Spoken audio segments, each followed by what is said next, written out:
Yep. Welcome or welcome back to the Bees Like That podcast. As always, I'm your host, Chris. I got something special for y'all. I wrote something. Trying my hand at speech writing again.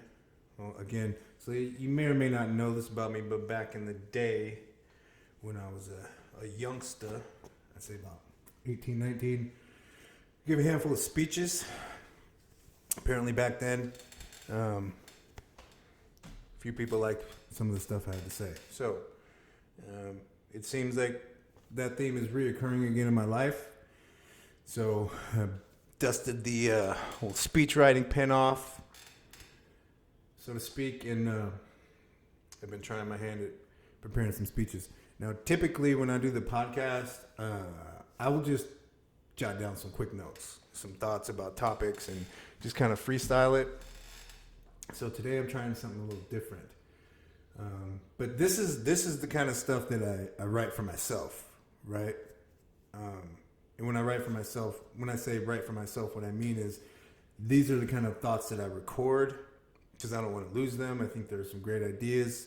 A lot of the stuff still needs to be teased out, but like this one in particular, I built just kind of like, I'll hear something and then I'll have a thought and it'll be like a quote that I, in the moment, make up. And so I'll jot it down. And then as time goes by, I think it was over, a matter of about 8 hours I wrote this one. So here y'all go.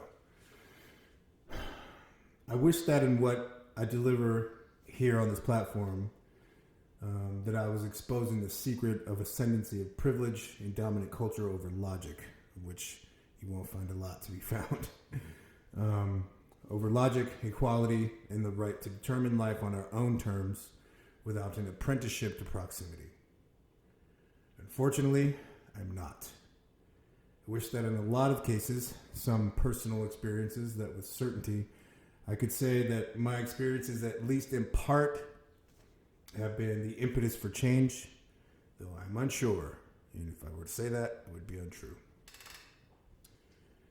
Leaving the question, is it change? Or simply changes of costume, scenery, and character actors? If the latter, have we been led to make choices in error, presuming our good intentions? Are we subsequently bound by these choices, nonetheless? And if we are bound by these past decisions, it could mean a loss of potential benefit made possible by later knowledge, and how severely costly that would be. And you may ask, is this evidence of improvidence or misfortune? I don't know that it matters. I would say that either way, we must concede the difference in intertemporal choices and implications and consequences that are wholly undesirable.